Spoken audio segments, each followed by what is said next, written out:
Major League Baseball star Freddy-Sanchez loves playing ball, and it's been that way for as long as he can remember. As a kid growing up in downtown Los Angeles, he spent many long summer days swinging for the fences at local parks. Sports was my whole life, basically. I was just out there every day playing baseball, and sports was the biggest thing for me. Eventually, Freddie's childhood passion turned into his profession, and in 2006, he won the National League batting title, and a year later, made the National League All-Star team. But his success might never have happened without Children's Hospital Los Angeles. Freddie was born with a club foot that required surgery and months of challenging rehabilitation. The Children's Hospital was a big part of my early life. My mom used to take the bus 3 times a week to get me to the hospital, to do my cast or to change whatever she had to do, or just for checkups. Now, every time he steps on the field, Freddy-Sanchez gives silent thanks to the caregivers at Children's Hospital Los Angeles, who made his career as an athlete possible. Who knows where I would be today without it, and the caring people and the nurses and doctors who helped me get through this. I never forget where I came from and what happened at an early age. 30 years later, the hospital still helps children all over the city live out their sporting dreams. And although relatively few will make it to the major leagues, the hospital's specialized sports medicine program, run by orthopedic surgeon Dr. Jennifer Weiss, treats a growing number of young patients who get injured in action. In the last decade or so, this has been a subspecialty that's really risen in need. The kids in our society are playing a lot more sports, and there have been a number of us that have cropped up in terms of our specialization taking care of kids with these sports injuries.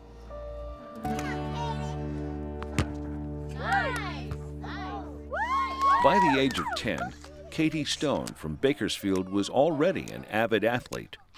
Katie started out with the t-ball and soccer, and as she got older, she continued with the soccer and started with volleyball as well. Her parents always encouraged her, happy that their daughter liked to be active and stay fit. We always wanted our kids to do sports, and Katie has always gravitated toward them. It never even crosses your mind that your child is going to get seriously injured in a sport.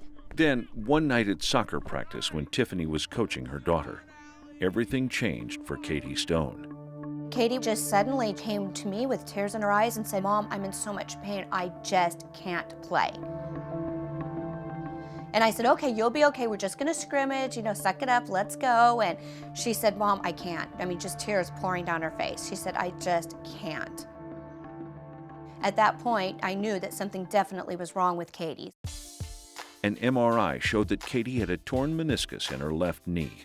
She needed surgery, either to repair or remove the small piece of cartilage. But her parents wanted a second opinion. I wanted somebody who looked at little people's knees all the time. I wanted somebody who understood the mechanics of a knee that's still growing. That was very important to us. So the family drove over 100 miles to Children's Hospital Los Angeles to see Dr. Jennifer Weiss, and they were glad they did. One of the things that I loved the most about her from our very first visit is she looked at Katie and she spent so much time examining her. And she really listened to what Katie had to say. So I really like Dr. Weiss. She's really nice and she's comfortable to be around. But both Katie and her mother were worried about undergoing such major surgery. They were nervous about her losing her meniscus. What I counsel the family is there's really 3 things that might happen. Number 1, we could go in and the MRI could be wrong. There might not be a tear. Number 2, we might need to remove some meniscus. But number 3, I prepare them that hopefully, if there's a tear, it's in an area that can be fixed. Like most parents of prospective surgery patients, the Stones worried about the pain and the strong drugs Katie would need after surgery. But Dr. Weiss had a solution for that, too. A unique, targeted pain management technique developed by her colleague, Dr. Giovanni Cucciaro. Usually after surgery, we give patients receive opioids, medications like Vicodin, and we all know that these medications have a high incidence of side effects. To reduce those side effects, Dr. Cucciaro has developed a way of giving these medicines directly to the affected area, rather than in pill form, which impacts the child's entire system. He inserts a small catheter near the site of the incision, which will deliver the pain medication after the surgery. We hook up these catheters to devices that keep delivering preset amounts of local anesthetic, and so it blocks the nerve, and so there is no more pain transmission that reaches the central nervous system. Reassured, the Stone family set the date for surgery. Despite knowing Katie was in the best hands possible, the moment when her little girl headed to the OR tore at Tiffany's heart. When Katie went back for surgery, everything inside me twisted. It's just the thought of your baby being put under. It was definitely tough. I remember just being scared and nervous, but also still kind of excited just to get it over with. As Dr. Weiss prepared to operate, Dr. Cucciaro inserted the catheter that would provide the pain medication after the surgery. Once that was done, Dr. Weiss made tiny incisions and operated her surgical tools from outside the knee. An arthroscopy, which is a surgery that is aided by a camera. What we're relying on is a camera inside the knee or whatever joint we're working on, and then another hole or two to put tools through. By shining a light on the affected area inside the knee, Dr. Weiss could finally see what was causing the problem. What I've just discovered, here, I'll give me the probe again. This, you can see as I lift up here, you can see right through there. We're not supposed to be able to do that. That little triangle of darkness in the back there, that is her tear.